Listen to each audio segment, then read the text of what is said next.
Hello students, good afternoon. Welcome back to All Time Study with Astha. आज हम पढ़ेंगे Who is minor and what are the nature and effects of minors agreement. और अगर आपने मेरा channel अभी तक सब्सक्राइब नहीं किया है तो प्लीज़ लाइक एंड सब्सक्राइब। तो देखिए हु इज़ माइनर। अगर हम माइनर की बात करें कि माइनर कौन होता है तो माइनर वो बंदा होता है जिसने अभी तक 18 साल की उम्र पार नहीं की है। A minor is a person who has not completed 18 years of age according to the Section 3 of the Indian Majority Act 1875. तो ये हमारे माइनर की डेफिनेशन हो जाएगी। कई बुक्स में माइनर को दो केसेस में डिवाइड किया गया है, journal cases and special cases. Under journal cases, a minor is a person who has not completed 18 years of age, जो हमने अभी अभी पढ़ा इंडियन मेजोरिटी एक्ट के अनुसार। लेकिन under special cases A minor is a person who has not completed 21 years of age, जिसने अभी तक 21 साल की उम्र पार नहीं की है, वो होता है स्पेशल केस। और जिसने अभी तक 18 साल की उम्र पार नहीं की है वो होता है आपका जर्नल केस। आपका जो इंडियन मेजोरिटी एक्ट है उसके तहत जर्नल केस की डेफिनेशन ली गई है। तो अगर आपसे पूछा जाए कि हु इज़ माइनर तो आंसर होगा according to section 3 of the Indian majority act 1875, a minor is a person who has not completed 18 years of age. तो हम अपने सेकेंड टॉपिक की तरफ चलते हैं कि what are the law relating to minors agreement, या what are the nature and effects of minors agreement, या what are the position of minor in a agreement. ये सारे जो क्वेश्चंस हैं इन सारे क्वेश्चन के आंसर जो है इन 10 पॉइंट्स में ही छुपे हुए हैं कि अगर हम माइनर के साथ कॉन्ट्रैक्ट करते हैं या एग्रीमेंट करते हैं तो उसका क्या इफेक्ट होगा, उसका क्या इफेक्ट होगा, या फिर माइनर की पोजीशन क्या होगी उस एग्रीमेंट में, या फिर क्या क्या लॉ है जो माइनर के एग्रीमेंट से रिलेटेड है, वो सब आज हम इस वीडियो में करेंगे। तो चलिए हम चलते हैं। Agreement with a minor is void ab initio. ये हमारा फर्स्ट नेचर, फर्स्ट इफेक्ट या फर्स्ट लॉ है related to the minors agreement. Agreement with a minor is void ab initio. इसका मतलब क्या है, अगर आप माइनर के साथ कोई भी एग्रीमेंट करते हैं तो वो एग्रीमेंट पूरी तरीके से वॉइड अब इनिशियो कहलाएगा। वॉइड अब इनिशियो एक लैटिन वर्ड है जिसका मतलब होता है फ्रॉम द वेरी बिगिनिंग, मतलब कि बहुत ही शुरुआत से वो एग्रीमेंट वॉइड है। कानून की निगाह में वो एग्रीमेंट नल है, बिल्कुल खाली है। कैसे? Agreement with minor is void ab initio. Agreement minor के साथ वॉइड अब इनिशियो होता है बिकॉज जो माइनर है वो इनकैपेबल है, उसे पता नहीं है कि उसके लिए क्या सही है और उसके लिए क्या गलत है, because he is not mature. और इसलिए जो लॉ है, कानून है, वो उसकी रक्षा करता है। हम इसमें एक एग्जाम्पल भी ले सकते हैं। ए है वो 16 ईयर्स का है, इट्स मीन वो माइनर है। वो अपनी साइकिल बेचता है बी को 10,000 रुपीज़ में, 10,000 रुपीज़ में अपनी साइकिल बेच देता है।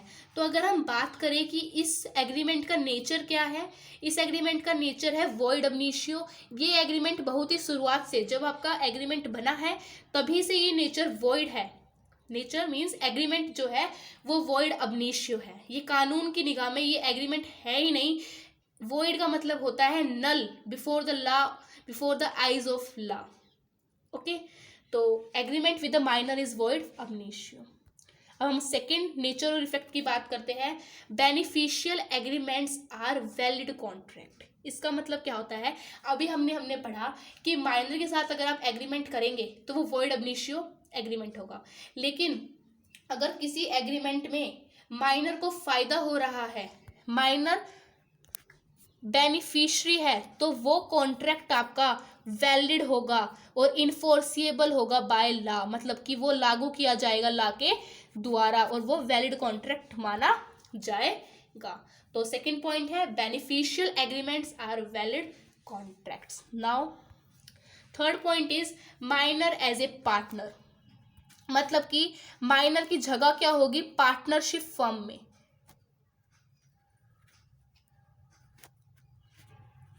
देखिए, माइनर इनकैपेबल है, इनकम्पिटेंट है किसी भी कॉन्ट्रैक्ट के लिए, तो वो पार्टनर नहीं बन सकता है। लेकिन according to the section 30 of the Indian partnership act, minor partner बन सकता है, लेकिन उसका जो हिस्सा है, उसकी जो हिस्सेदारी है, वो सिर्फ और सिर्फ प्रॉफिट में होगी, लॉस में नहीं होगी। ठीक है, वो सिर्फ और सिर्फ प्रॉफिट के लिए भागीदार होगा, लाइबल होगा, लॉस के लिए नहीं होगा। तो हम अपने फोर्थ पॉइंट पर चलते हैं। The doctrine of restitution is not applicable. इसका मतलब है, अगर आप किसी के साथ एग्रीमेंट कर रहे हैं और उस एग्रीमेंट में वो वॉइड है, फिर कुछ भी मान के चलिए, वो माइनर जो है, वो माइनर को अगर कुछ बेनिफिट मिल जाता है, जस्ट लाइक एक सेकेंड, ए है, ये माइनर है, इसने बी के साथ एग्रीमेंट किया, बी ने इसको 10,000 रुपीज दे दिए और ए ने ये जो 10,000 रुपीज है ये स्पेंड कर दिए। कॉन्ट्रैक्ट के अंडर हुआ ये सारा काम। ए ने अपनी साइकिल बेची, बी ने इसे 10,000 रुपीज दे दिए और ए ने जो है ये 10,000 रुपीज क्या कर दिए, स्पेंड कर दिए। बाद में पता चला जो ये कॉन्ट्रैक्ट हुआ है ये माइनर के साथ हुआ है, तो अगर बी कहेगा कि मुझे मेरे 10,000 रुपये वापस करो और अपनी साइकिल लो, लेकिन इसके तहत जो ए है वो लाइबल नहीं है कुछ भी वापस करने के लिए बी को। ठीक है, आई बात समझ में? If minor has got some benefit under an agreement, अगर एग्रीमेंट के तहत माइनर को कुछ भी प्रॉफिट हो जाता है या बेनिफिट मिल जाता है, तो वो लाइबल नहीं है उस चीज को रिफंड करने के लिए। इसका मतलब क्या है कि रेस्ट्रेशन ऑफ प्रॉपर्टी जो होता है वो अप्लाई नहीं होता है in the case of minor. Fifth point पर चलते हैं। No ratification on attaining the age of maturity. Ratification का मतलब होता है कि कॉन्ट्रैक्ट की जो टर्म्स एंड कंडीशंस है उसको थोड़ा बहुत चेंज कर देना, उसको रेटिफाई कर देना कॉन्ट्रैक्ट को। अगर मैं अभी 16 साल की हूँ, कोई एग्रीमेंट बना रही हूँ किसी के साथ, एग्रीमेंट बनाया मैंने उसके साथ, लेकिन जब मैं मेजर हो जाती हूँ, मेच्योरिटी 18 साल से ऊपर हो जाती हूँ, तो मैं लाइबल नहीं हूँ उस कॉन्ट्रैक्ट को रेटिफाई करने के लिए, मतलब कि कुछ टर्म्स एंड कंडीशंस को चेंज करने के लिए। ठीक है, since A minor contract is void ab initio, minor का जो कॉन्ट्रैक्ट होता है वो वॉइड अब इनिशियो होता है, इसलिए अगर माइनर की मेच्योरिटी आ जाती है तो वो माइनर जो है रेटिफाई नहीं कर सकता है कॉन्ट्रैक्ट को जो उसने मैन्योरिटी के, जब मैन्योरिटी मतलब जब वो माइनर था तब बनाया था।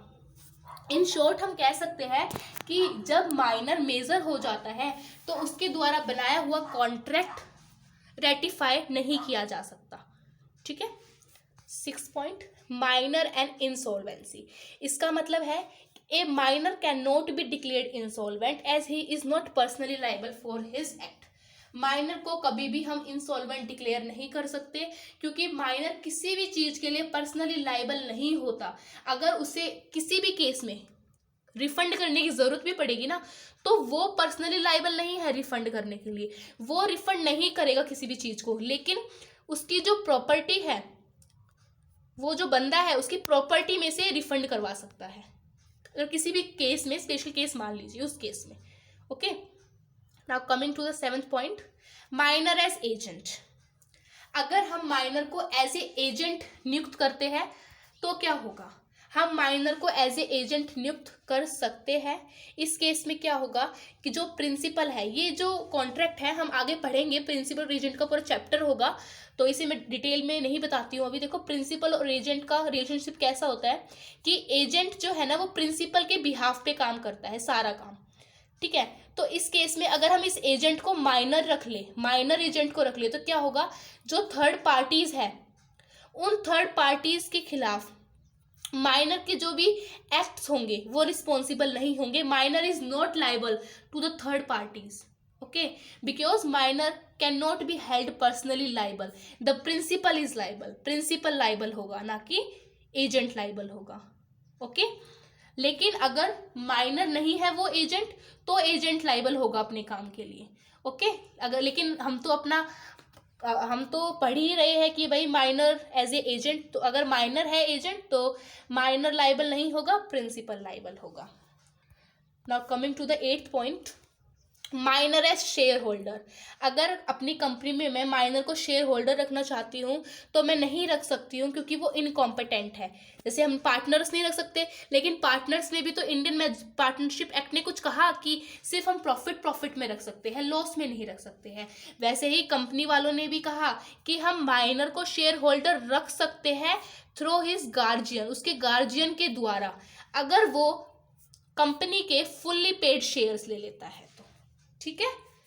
नेक्स्ट पॉइंट है माइनर लायबिलिटी फॉर नेसेसरी। इसका मतलब क्या है, अगर माइनर को ज़रूरत है किसी चीज़ों की, जैसे कि उसे एजुकेशन चाहिए, तो किसी बंदे ने उसे एजुकेशन पढ़ाई के लिए पैसे दे दिए, तो फिर वो बंदा कहेगा कि जो मैंने तुम्हें वो पढ़ाई के लिए पैसे दिए थे ना, वो पैसे मुझे वापस करो।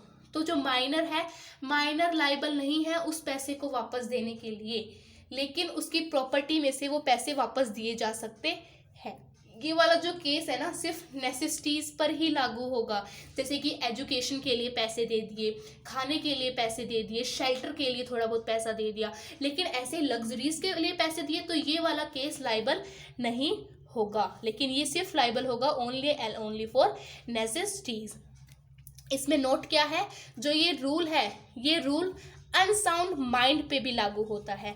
माइनर के बाद जो हमारा नेक्स्ट पॉइंट है वो अनसाउंड माइंड ही है, वो हम नेक्स्ट वीडियो में करेंगे। एक हमारा 10th पॉइंट भी है जो मैंने ब्रीफली नहीं किया है, बट मैं एक बार बता देती हूँ। इसमें होता है पोजीशन ऑफ माइनर पेरेंट, कि जो माइनर के पेरेंट्स होते हैं उसकी क्या पोजीशन होती है। Parents is not liable for any act done by his or her child who is minor, but he is only liable if his or her children is act as a agent of the parents। इसका मतलब क्या है, parents liable नहीं है किसी भी काम के लिए जो भी माइनर कर रहा है, एग्रीमेंट कर रहा है, लेकिन अगर किसी एग्रीमेंट में प्रिंसिपल तो है पेरेंट्स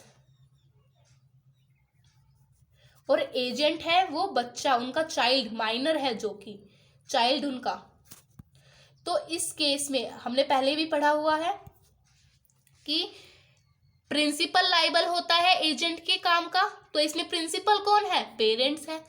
तो अगर वो प्रिंसिपल और एजेंट का जैसा रिलेशनशिप है उनके बीच में, पेरेंट्स और बच्चे के बीच में, तो उस केस में जो पेरेंट्स हैं वो लाइबल होंगे उनके सारे, उसके जो एग्रीमेंट में जो भी काम होगा उसके लिए। मैं लास्ट में दोबारा बता देती हूँ, माइनर के साथ अगर आप कोई भी एग्रीमेंट करोगे तो वो वॉइड अब इनिशियो होगा। अगर बेनिफिशियल एग्रीमेंट है तो वो वैलिड कॉन्ट्रैक्ट है। We can come to our second slide. Agreement with minor is void ab initio. अगर आप माइनर के साथ कोई भी एग्रीमेंट करेंगे तो वॉइड अब इनिशियो होगा। Doctrine of restitution is not applicable, मतलब कि अगर माइनर कोई बेनिफिट मिल जाता है तो वो लाइबल नहीं है उसको वापस करने के लिए। Beneficial agreements are valid contract. No ratification attaining the age of majority. इसका मतलब है कि अगर माइनर कोई भी एग्रीमेंट करता है at the time of majority तो वो उसको रेटिफाई नहीं कर सकता है at the age of majority.